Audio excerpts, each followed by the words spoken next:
Ako po si Chloe Grstanovich, grade 7 Newton.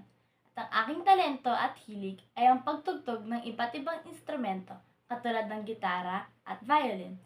Ngayon, ipapamalas ko po sa inyo ang aking talento sa pagtugtog ng violin.